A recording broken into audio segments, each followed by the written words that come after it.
removal of ground fault circuit interrupters, or GFCIs, on temporary power outlets after the power company has installed the meter is a common occurrence. There are several reasons why this might happen. Firstly, convenience. Contractors may find it more convenient to use a standard 2-pole breaker without the inconvenience of a GFCI tripping. Secondly, a lack of understanding. Some contractors may not be aware of the requirement for a GFCI on temporary power outlets. Thirdly, safety concerns. In rare cases, contractors may believe that a GFCI is not appropriate for their specific application. Addressing this issue requires a multifaceted approach. 1. Education and explanation. It is important to inform contractors about the code requirement for GFCIs on temporary power outlets referenced in the National Electrical Code or NEC Article 527. Explain the purpose and benefits of GFCIs in preventing electrical shock. Emphasize that removing the GFCI is dangerous and violates code. 2. Inspection and enforcement. Continue to require a GFCI at the time of the initial inspection. If the GFCI is removed after the inspection, schedule a re-inspection and issue a violation notice if necessary. Consider working with a power company to ensure that they do not reconnect power if the GFCI is missing or has been tampered with. 3. Collaboration with contractors. Establish a partnership with local contractors to educate them about the importance of following code requirements. Provide guidance on selecting appropriate GFCIs and installation practices. Encourage contractors to contact the inspector if they have any concerns or questions about GFCIs. 4. Enforcement and penalties. As a last resort, consider issuing fines or other penalties for non-compliance. This action should be taken only after repeated warnings and opportunities for correction have been given. A GFCI is a critical safety device designed to protect people from electrical shock. It works by monitoring the current flowing in the hot and neutral conductors of a circuit. If there is a difference of more than 5 mA between the current flowing in a hot and neutral conductors, the GFCI will trip, quickly cutting off the power to the circuit. This difference in current indicates that some of the current is leaking to ground, which could be through a person's body. GFCIs are particularly important in wet or damp locations, such as bathrooms, kitchens, and outdoor areas, where the risk of electrical shock is higher. Temporary power outlets are often used in construction sites and other temporary locations where there is a higher risk of electrical hazards. The NEC requires GFCIs on all 125 volts, 15 amps and 20 amps receptacles used on temporary power circuits. This requirement is in place to protect workers from electrical shock. When a GFCI trips, it is usually an indication that there is a ground fault in the circuit. A ground fault is an unintentional electrical path between a live conductor and ground. Ground faults can be caused by damaged wiring, wet equipment, or faulty appliances. Where ground fault occurs, current can flow through a person's body if they come into contact with the energized equipment. This can cause electrical shock, which can be fatal. There are several reasons why GFCI might trip unnecessarily. Firstly, nuisance tripping. GFCIs can be sensitive and may trip due to minor fluctuations in the electrical system. This is more common in older electrical systems or systems with poor grounding. Secondly, faulty GFCI. The GFCI itself may be faulty and tripping even when there is no ground fault. Thirdly, shared neutral. If a neutral conductor is shared between two or more circuits, it can cause the GFCI to trip. This is because the neutral current from one circuit can flow through the GFCI on another circuit, causing it to detect an imbalance. Fourthly, long wire runs. Long wire runs can cause voltage drop, which can also cause the GFCI to trip. When selecting a GFCI for temporary power outlets, it is important to choose a GFCI that is rated for the environment in which it will be used. For example, if the GFCI will be exposed to rain or moisture, it should be rated for wet locations. It is also important to choose a GFCI that is rated for the amount of current that the circuit will be carrying.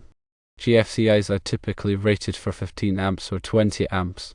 When installing a GFCI, it is important to follow the manufacturer's instructions.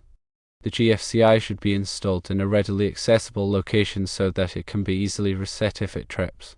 The GFCI should also be properly grounded to ensure that it functions properly. If a GFCI trips, it is important to investigate the cause of the trip before resetting the GFCI.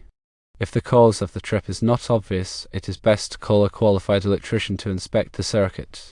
Resetting a GFCI without investigating the cause of the trip can be dangerous and could result in electrical shock.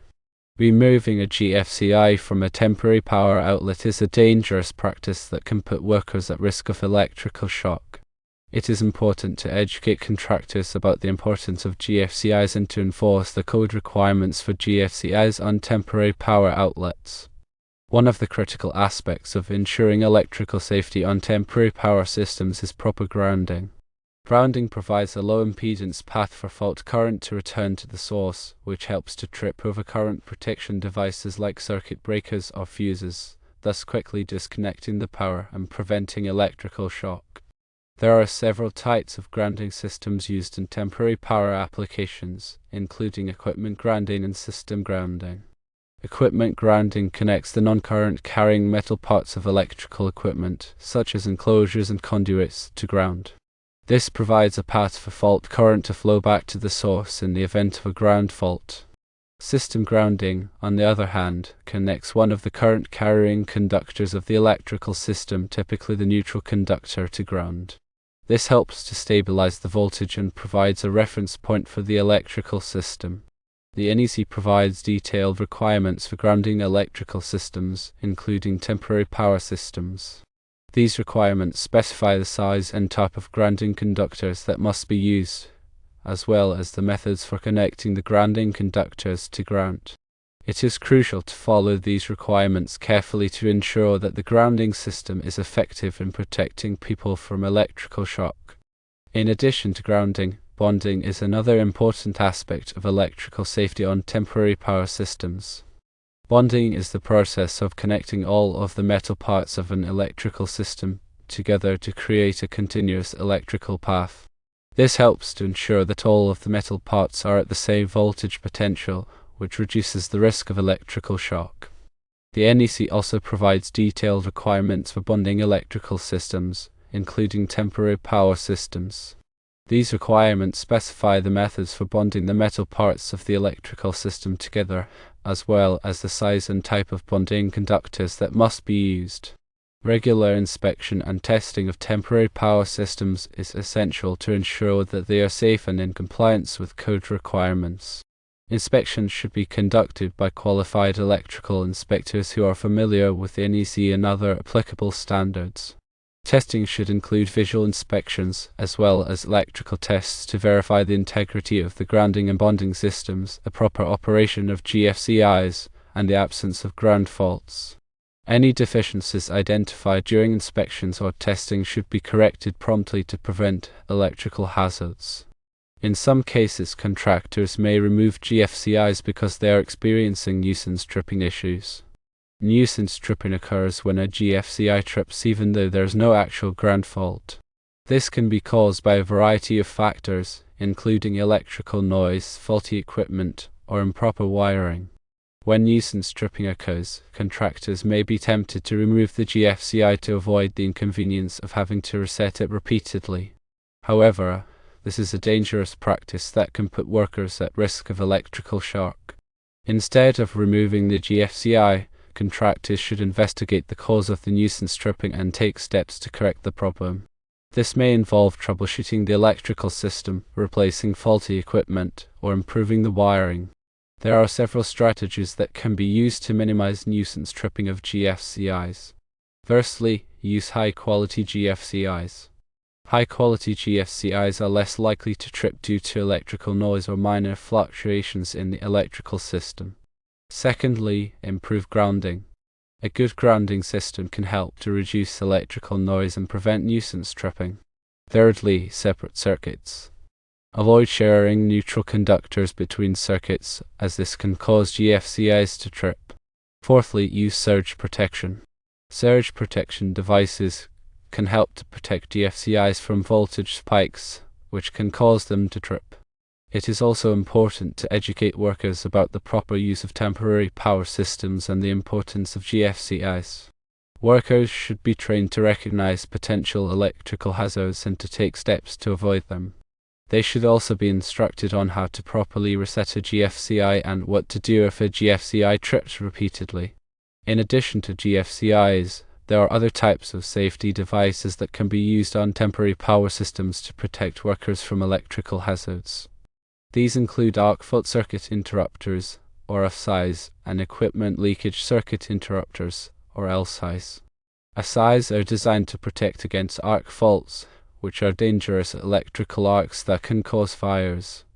LCIs are designed to protect against ground faults in equipment. The NEC provides requirements for the use of these safety devices on temporary power systems. Another important consideration for temporary power systems is the proper selection and use of extension cords. Extension cords should be sized appropriately for the amount of current that they will be carrying. They should also be in good condition and free from damage. Damaged extension cords can be a serious electrical hazard and should be replaced immediately. Extension cords should not be overloaded. Overloading an extension cord can cause it to overheat and potentially start a fire. Extension cords should also be protected from damage. They should not be run through doorways or under carpets, where they can be stepped on or damaged. When using temporary power systems in wet or damp locations, it is important to take extra precautions to protect against electrical shock. Electrical equipment that is used in wet locations should be rated for wet locations. Extension cords should be protected from moisture. Workers should wear rubber gloves and boots when working with electrical equipment in wet locations. Proper planning and coordination are essential for ensuring the safe and efficient use of temporary power systems. Before setting up a temporary power system, it is important to assess the electrical needs of the job site and to develop a plan for providing power safely and efficiently. The plan should include the location of temporary power panels, the routing of extension cords, and the placement of safety devices such as GFCIs and FCIs.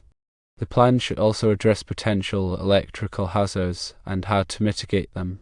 Communication is also essential for ensuring the safe use of temporary power systems. Workers should be informed about the location of temporary power panels, the routing of extension cords, and the location of safety devices. They should also be informed about potential electrical hazards and how to avoid them. Regular safety meetings should be held to discuss electrical safety issues and to reinforce safe work practices. In conclusion, ensuring electrical safety on temporary power systems requires a comprehensive approach that includes proper grounding and bonding, regular inspection and testing, the use of GFCIs and other safety devices, proper selection and use of extension cords, and thorough planning and coordination. By following these guidelines, it is possible to create a safe working environment and prevent electrical accidents on temporary job sites. The information presented here is intended for general guidance only and should not be considered a substitute for professional electrical advice. Always consult with a qualified electrician or electrical inspector for specific guidance on electrical safety issues. The NEC is a comprehensive set of standards for electrical installations. It is updated every 3 years to reflect changes in technology and best practices. It is essential for electrical professionals to stay up to date on the latest NEC requirements. Many jurisdictions have adopted the NEC as law. This means that all electrical installations in those jurisdictions must comply with the NEC. Failure to comply with the NEC can result in fines, penalties, and even criminal charges. There are many resources available to help electrical professionals learn about the NEC. These include training courses, seminars, and online resources. It is important to take advantage of these resources to stay up to date on the latest NEC requirements. Electrical safety is everyone's responsibility. By following safe work practices and complying with the NEC, we can all help to prevent electrical accidents and save lives.